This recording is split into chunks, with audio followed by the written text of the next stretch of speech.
Super. Bon, bonjour à tous, je suis heureux d'être parmi vous. Donc oui, rapidement, comme Philippe l'a dit, donc je suis Yann Nechtrieb, je suis conseiller financier. Vous l'avez entendu à mon accent, je suis français et ça fait à peu près 7 ans que je suis au Québec et je suis conseiller financier depuis quelques années. J'aide aussi, notamment, en plus des entrepreneurs, etc., mais c'est pas votre cas ici, donc on va pas s'attarder là-dessus. J'aide notamment les personnes qui se pensent, en tout cas, non assurables à s'assurer. En tout ce qui est, en tout cas, sur l'assurance de personnes, c'est-à-dire assurance vie, assurance invalidité, assurance maladie grave, assurance santé, etc. Tout ça, c'est des choses qui sont de mon domaine et tout ce qui est épargne aussi. Donc, REER, CELI, on va en voir notamment dans ma présentation d'aujourd'hui. Je vais vous en parler. En quoi ça peut vous toucher? Qu'est-ce que vous allez pouvoir aller chercher? Donc, c'est des choses qu'on va regarder aujourd'hui. Hop, je vais vous partager mon écran. Je vais pas vous voir quand je vais partager mon écran. Si, peut-être, je vais juste changer ma fenêtre. Voilà, c'est bon. Hop, on va ici. Ici, est-ce qu'on peut me confirmer qu'on voit bien mon écran?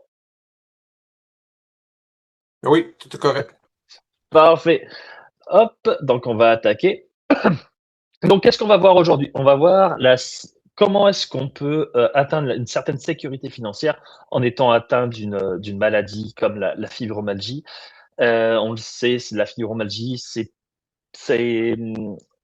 bah, moi personnellement, je suis pas atteint, mais j'ai quelques clients que j'ai accompagnés qui ont été atteints par ça. Puis, ce que je comprends, c'est que c'est pas forcément, dites-moi si je me trompe, hein, mais c'est pas forcément des coûts en termes de médicaments, ça va plus être des coûts financiers sur tout ce qui est euh, lié je sais pas comment je pourrais dire ça, excusez-moi, je cherche les mots. Philippe, peut-être que tu peux m'aider un petit peu. Mais Ben oui, la difficulté financière, c'est surtout l'effet qui est sur maladie, que des fois, ça pourrait être très invalidant dans certains moments voilà, pour les gens. Donc, souvent, ils vont arriver à arrêt de travail temporaire ou permanent, c'est selon les c'est ça cas, que je selon cherchais. la situation. Et sinon, changement de les rythmes de travail, des temps partiels, des temps pleins à temps partiel, entre autres. C'est ça, exactement. C'est pas mal ce qu'on m'avait dit de mes expériences passées. Donc, au final, euh, il y a un coût qui est lié à ça. C'est là où je veux en venir. Puis c'est exactement ce que je voulais dire là, par là. Donc, en étant au Canada, on peut avoir droit à des aides financières liées à une invalidité. Alors, j'aime pas le terme d'invalidité parce qu'il regroupe énormément de choses, mais ça empêche que c'est le terme qu'utilise le gouvernement. Excusez-moi, Jean, pardon, mais les gens mentionnent, c'est vrai, est-ce que ton partage, on voit pas la présentation, en fait. Ah On, ouais? oui, on voit la réplication des desktop. On voit toutes les images, oui. On voit pas les images défiler? Non, on voit pas la présentation. Ah Je mince. On voit le desktop te seulement. partage un autre, Ouais, je vais arrêter le partage, je vais recommencer. désolé. Euh, ah non, merci de me l'avoir dit. Je vais essayer comme ça, partager. Ah oui, Est-ce voilà. que là, ça marche? Oui, parfait. Ok, parfait. Merci de me l'avoir dit. Sinon, j'aurais parlé dans le vide. Donc, je disais, comme je disais au Canada, donc il y a certaines aides qui peuvent être données à des personnes atteintes d'invalidité. Alors, j'aime pas, comme je disais, hein, j'aime pas le terme d'invalidité parce que je le trouve connotation un peu négative, mais ça n'empêche que c'est comme ça que le gouvernement le définit. Et comment il définit le gouvernement le terme d'invalidité? C'est tout ce qui peut avoir un impact sur la vie des gens, un impact lié à une maladie ou lié à une condition qui va avoir un effet négatif sur la vie des gens. C'est comme ça que le définit le gouvernement. Donc, quand on est atteint de ce genre de conditions, on a droit, en tout cas, on peut avoir le droit au CIPH. Alors là, je vais vous demander d'ouvrir votre micro pour dire s'il y en a qui connaissent ici le CIPH. Ouais? Oui, Vas-y, ça. Michael. C'est quoi pour toi le CIPH? Ben, justement, j'ai aidé à informer comment l'avoir OK? pour les gens qui ont la fibromyalgie parce que c'est ce que j'ai, puis je me suis battu pour l'avoir, puis j'ai trouvé OK. comment Puis l'obtenir. Fait que je l'ai, là. OK, est-ce que ça a été compliqué ton. ton parcours là-dessus? Non, c'est beaucoup de recherche en fait parce qu'il faut Ouais, juste répondre à des critères parce que c'est pas des médecins en fait quand on envoie le papier. Fait qu'il faut que ça soit simple, faut ouais. pas faut que ça soit lisible. OK, Des fois, quand on le parfait. fait remplir par un médecin, il est mal rempli des fois. Fait Très souvent. Ouais. qu'on le pré-remplit, on fait ça que ça soit propre. Je pense qu'il y a les termes aussi qu'il faut faire attention là. Oui. Selon le document, je me rappelle plus, il y a un Le document qu'il T22, faut suivre. le T2201, c'est ma prochaine page, justement. Tu me Ouais, devances. Mais oui, ah, exactement. Donc, je vous laisse faire. c'est correct. Merci en tout cas de ton intervention. Pour les personnes qui ne savent pas ce que c'est le CIPH, donc c'est le crédit d'impôt pour personnes handicapées. Ça, en fait, c'est une aide, c'est des subventions du gouvernement que le gouvernement fédéral vous donne pour faire face, pour vous aider en tout cas dans votre quotidien, pour vivre avec votre condition, hein, tout simplement. Comme l'a dit Michael, pour avoir accès au CIPH, il faut remplir le T2201. Et comme l'a bien dit aussi Michael, c'est pour ça que c'est la première question que j'ai posée, c'est que c'est pas tout le temps facile à avoir. J'ai les chiffres officiels, c'est 4 personnes sur 10 qui remplissent eux-mêmes un T2201 pour demander le CIPH, qui ont accès au CIPH. C'est vraiment, vraiment très peu. Versus si on fait appel à un spécialiste, bah, c'est selon les spécialistes. Mais moi, par exemple, je travaille avec un fiscaliste en plus de ça, tu en as parlé, Michael, c'est lui qui forme les médecins au Québec pour les former à remplir ce T2201 comme il faut. Je sais que lui, il a un taux d'acceptation de 100%. Alors oui, c'est payant, c'est un fiscaliste, évidemment, il faut qu'il se paye, hein, mais ça peut valoir la peine dans certains cas. S'il y a des personnes qui voudront son contact, juste à me contacter à la fin, puis je vous mettrai en relation avec si jamais ça peut vous aider. Ensuite de ça, hop, on avance. Quand on a le CIPH, ça peut vous donner aussi accès au REI. Le REI, c'est le régime épargne invalidité. C'est un petit peu comme, j'imagine que tu connais, Michael. Parfait. Donc, le régime épargne invalidité, qu'est-ce que c'est? C'est comme si c'était un REER, mais c'est un régime enregistré qui est accessible seulement quand on a accès au CIPH. Et on l'a dit tantôt, pour avoir accès au CIPH, il faut être atteint d'une invalidité. Qu'est-ce qui vous donne concrètement ce REI? C'est qu'il vous donne, il peut en tout cas vous donner accès à des bons du gouvernement allant jusqu'à 3500 dollars par année. Je vais vous montrer un petit document. Hop. Ah oui, vous allez peut-être pas le Mais voir. par contre, il faut déposer. Ouais, ouais, ouais, ouais. Ouais. Attends, excuse-moi. Il faut juste que je départage et que je le repartage, sinon ça va pas fonctionner. Hop, arrêtez le partage. Hop. Est-ce qu'on voit toujours mon écran? Oui. Ouais, parfait. Hop, je vais vous partager le dos.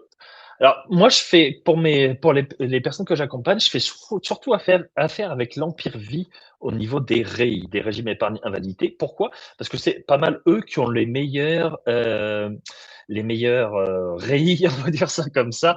Euh, donc, qu'est-ce que c'est exactement un REI? Donc, ça peut vous donner accès, excusez-moi, à jusqu'à 70 000 dollars de subventions canadiennes pour l'invalidité. Vous pouvez avoir jusqu'à 20 000 dollars de bons canadiens en plus de ça. Et en total, bah, ça fait 90 000 dollars que vous pouvez avoir accès gratuitement. Puis je vais vous montrer comment ça fonctionne exactement. Donc, concrètement, hop, est-ce que c'est bien expliqué? Ils ont changé la page depuis la dernière fois, excusez-moi. Voilà, c'est ça que je voulais vous montrer. Donc, à chaque fois que vous allez mettre 1 dollar dans votre REI, le gouvernement va en mettre 3. C'est quand même intéressant parce que ça fait que ça augmente très rapidement. Par contre, il y a une limite annuelle. Il y a une limite de 3500 dollars par an. En fait, ça, c'est vraiment pour préparer vos jours futurs. C'est vraiment pour votre sécurité financière à long terme. Préparer votre retraite, créer un coussin financier, etc. Ouais, parce qu'on peut pas retirer, je pense, Avant après 10 10 ans. ans. Il Avant 10 ans, faut exactement. patienter. Sauf si vous êtes atteint, puis là, j'espère qu'il n'y a pas de personne dans la salle qui est atteint de ça, sauf si vous êtes atteint d'une maladie en phase terminale. Dans ce cas, vous pouvez tout retirer comme Ah, vous, ok. Ça, je savais comme vous pas. le voulez. Ça, c'est intéressant parce que justement, pourquoi je fais affaire avec l'Empire Vie? Parce que l'Empire Vie sont le seul à autoriser ça. C'est-à-dire que si vous êtes atteint d'une phase terminale, d'une maladie en phase terminale, vous pouvez tout retirer sans qu'il y ait d'impact financier.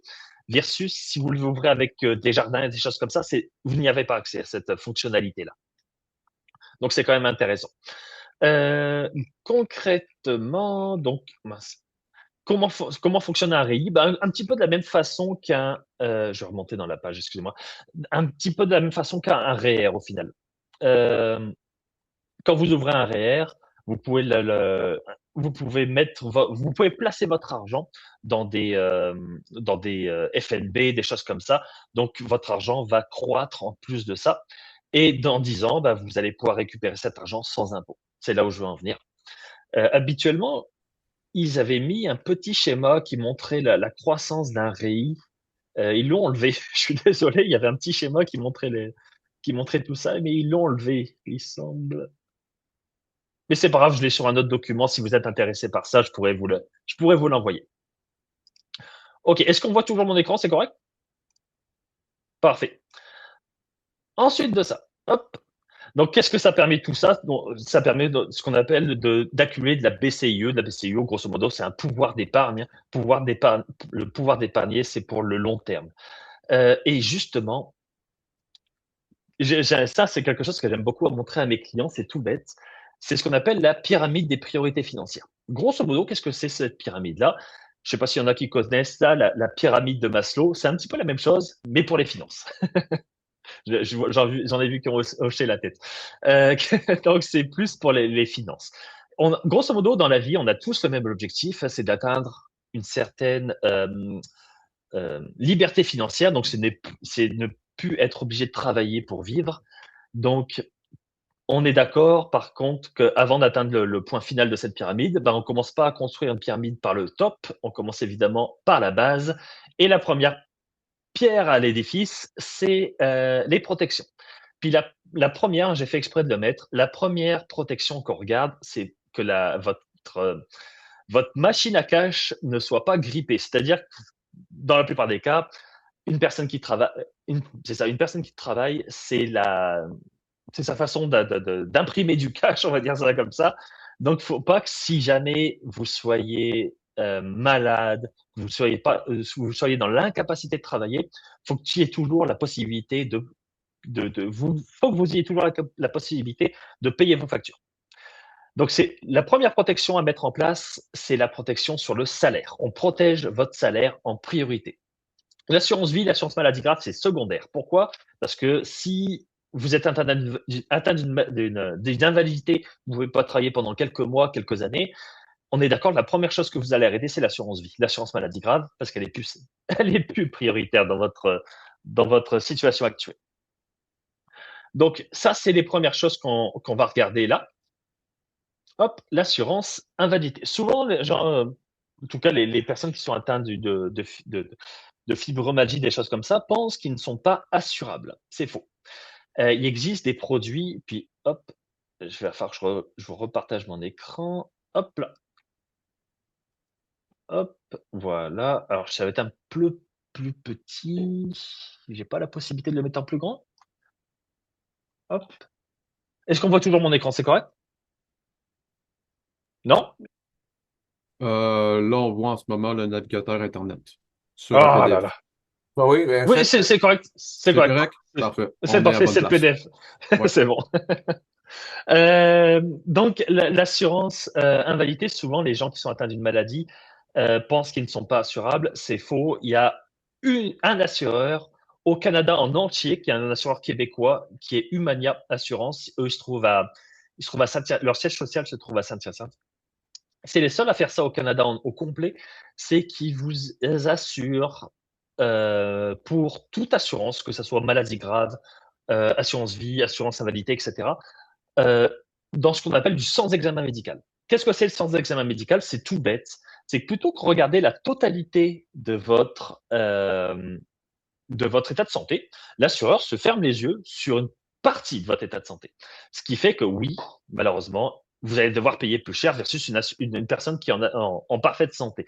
Mais ça me semble logique, c'est parce que l'assureur prend plus de risques à vous assurer que vous versus une autre personne. Donc, je vais vous expliquer rapidement qu'est-ce que c'est une assurance salaire. Donc, ça vous couvre pourquoi? Ça vous couvre pour, hop, c'est pas ça. Attendez, excusez-moi. Assurance salaire. Ça, c'est de l'assurance revenu. Donc voilà, c'est excusez.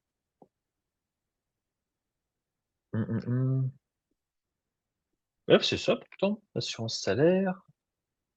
OK, c'est bizarre que j'ai mis ce tableau-là, c'est plus pour l'assurance prêt, ça, mais c'est pas grave. Donc puis Humaniel l'a bien mis. D'où provient l'argent en cas d'invalidité? Souvent, quand on est invalidité, bah, si on n'a pas d'épargne, on est, excusez-moi du terme, un peu dans le pétrin. Je voulais pas dire ce mot, mais j'étais gentil.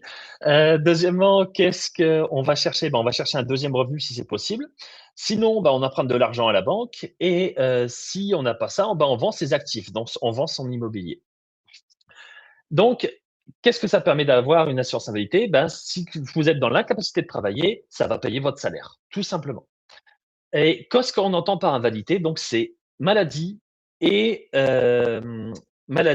accident. Ça vient couvrir ces deux aspects-là de du risque, tout simplement.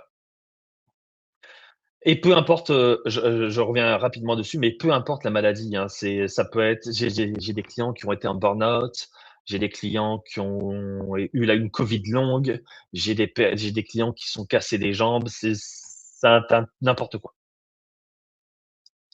Donc voilà, c'est pas mal ça, une assurance salaire. Ensuite de ça, hop, on revient là. Vous voyez toujours mon écran? Parfait. Donc l'assurance vie. Ensuite de ça, quand on a assuré son salaire, la deuxième priorité, ça va être protéger sa famille. De pas qu'il soit dans le pétrin, encore une fois, pour être gentil, pour utiliser un beau mot, si on venait à décéder. Donc là, je vous ai mis. Puis c'est vrai que Felipe, je te l'ai pas dit au début de la rencontre, mais la présentation, je te la partagerai. Tu pourras l'envoyer à tous les membres qui le voudront. Donc, j'ai moi-même un site où je publie régulièrement des petits blogs. Et pourquoi est-ce qu'on prend une assurance vie? L'assurance vie, elle sert à protéger vos proches dans un premier temps. C'est-à-dire qu'au Canada, quand on décède, c'est tout bête, c'est bête à dire, hein, mais c'est pas gratuit de décéder. Pourquoi? Parce par exemple, en 2025, en moyenne, dans les foyers canadiens, en moyenne, un décès a coûté à peu près 8 à 10 000 $. Ce qu'il y a, c'est que il y a des choses à payer quand on décède. On n'y pense pas forcément. Donc oui, évidemment, il y a les obsèques, il y a les fleurs, il y a il y a la cérémonie, etc. Oui, ça a un coût. Mais il n'y a pas que ça. Parce que souvent, quand on décède dans l'année, à moins qu'on décède le 1er janvier, on a fait de l'argent. Et qui dit argent dit impôt, qui dit impôt dit comptable, etc., etc. Donc tout ça, ça a un coût. Et c'est pour ça qu'en moyenne, on arrive entre 8 et 10 000 $ par année, par décès dans un foyer canadien. Et hop, donc ça sert aussi à payer les dettes parce qu'évidemment, souvent, on a des prêts, des choses comme ça, des cartes de crédit à payer. Il y a la succession à payer. Si on a des actifs, excusez-moi, si on a des actifs au Canada, tout ce qui n'est pas des CELI et la maison principale, que si on veut le léguer à nos enfants, ils vont devoir payer de l'impôt. Donc ça a un coût évidemment aussi. Puis ça c'est aussi quand on a des jeunes enfants, à sécuriser l'avenir de nos enfants. Je donne un exemple, mais moi par exemple, j'ai 34 ans, j'ai une fille qui a 8 ans, un fils qui a 3 ans. Si je décède demain, j'ai fait le calcul que ça coûterait à peu près $1 million pour faire comme si j'étais là jusqu'à ce que mon fils de 3 ans arrive à ses 18 ans. Donc tout ça, ça a un coût. Donc, il existe plusieurs types d'assurance, un petit peu comme l'assurance salaire que je vous ai montré tout à l'heure. Il existe plusieurs types d'assurance. Il existe la avec examen médical. Donc là, on vient regarder l'entièreté de votre état de santé.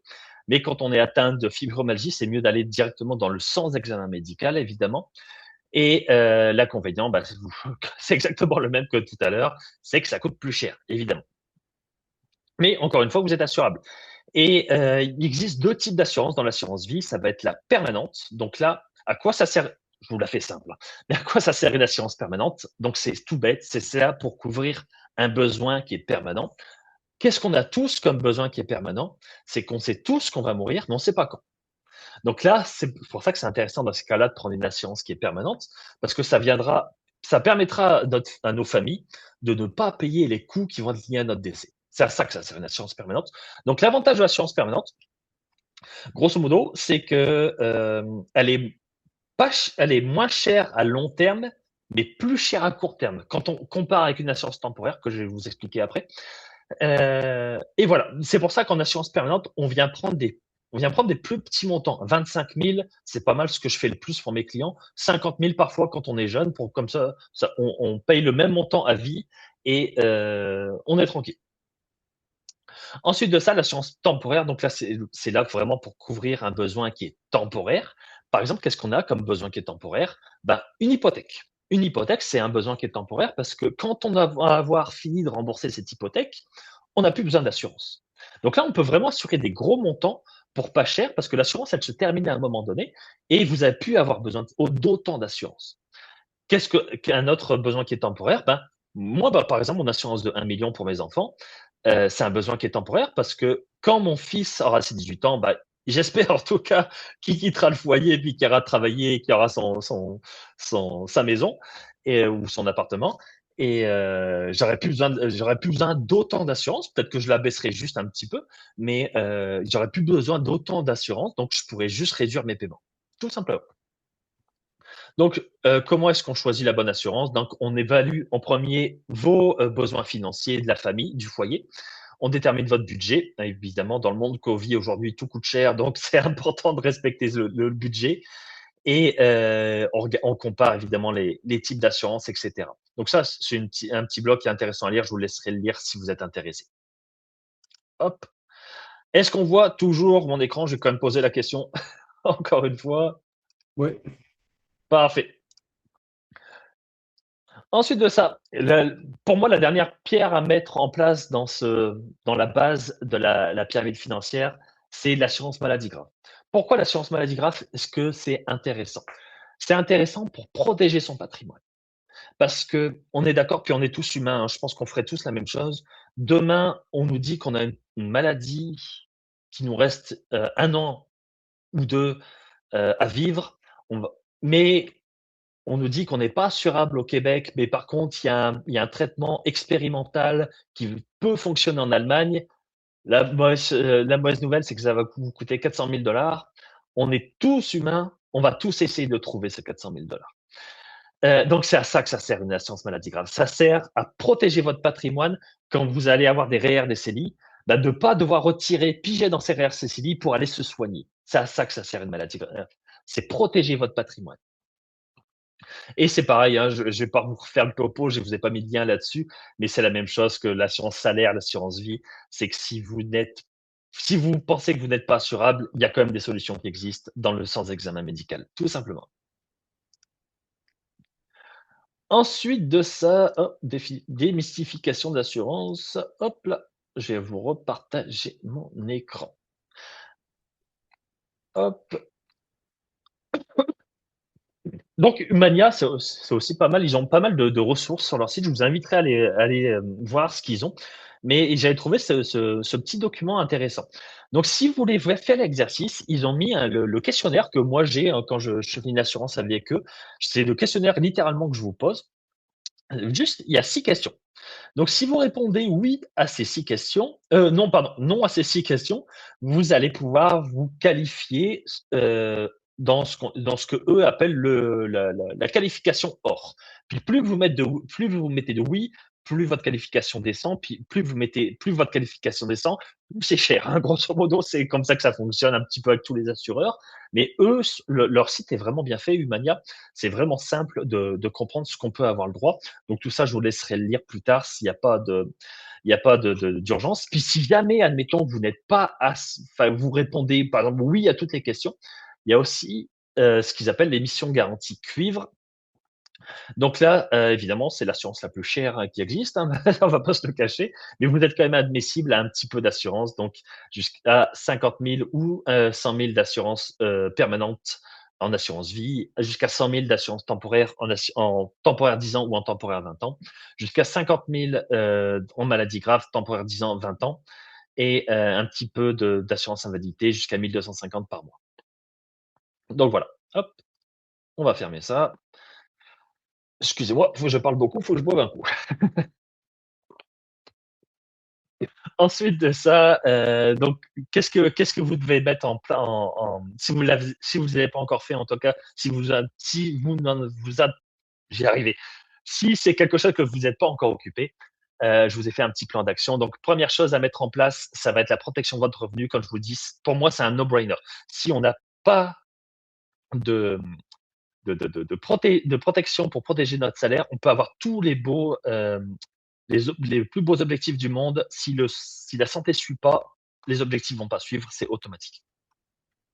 Ensuite de ça, on vient protéger notre famille, hein, via l'assurance vie, comme je vous l'ai expliqué tantôt. Assurance permanente, assurance temporaire, c'est des choses qu'il faut qu'on calcule, évidemment. Et on vient protéger son patrimoine en dernier. Ensuite de ça, on peut commencer à réfléchir pour mettre en place un coussin de sécurité, puis épargner à long terme via le REI et le CIPH, etc. Mais le CIPH, vous pouvez y avoir droit avant. Hein, ça, il n'y a pas de problème avec ça. Donc tout ça, c'est des choses qu'on peut faire en parallèle, évidemment. Mais dans l'ordre des priorités, revenus, famille, patrimoine, coussin de sécurité, et puis l'épargne à long terme pour préparer la retraite, etc. Donc voilà, c'était pas plus compliqué que ça pour aujourd'hui. Je vous ai mis mes coordonnées ici. Si vous voulez prendre le temps de les noter, je préfère, si vous voulez, je préfère qu'on me contacte par email et je vous donnerai accès si vous voulez prendre rendez-vous, je vous donnerai accès à mon calendrier pour si vous avez des questions, n'hésitez pas. C'est gratuit, hein. Soit dit en passant, c'est gratuit. Excusez-moi, j'ai oublié de le mentionner, c'est gratuit. Super, mais bon, merci pour ta présentation. Et il y a différents commentaires et OK? quelques questions dans le chat. Yep, Je ne sais pas si vais tu as voir. l'accès aussi, j'imagine que oui. Ouais, j'ai l'accès. Ouais. Ouais, Hop. donc tu peux aller directement à regarder lesquels que tu vois qui sont plus pertinents, peut-être. Ouais. Mhm. Ouais, Monique, pour répondre à ta question, oui, je vais l'envoyer à Felipe, la présentation. Il y a tous les liens dedans, etc. Tout sera accessible. Hop, je veux de l'aide, faire la demande du CAPH. Bah oui,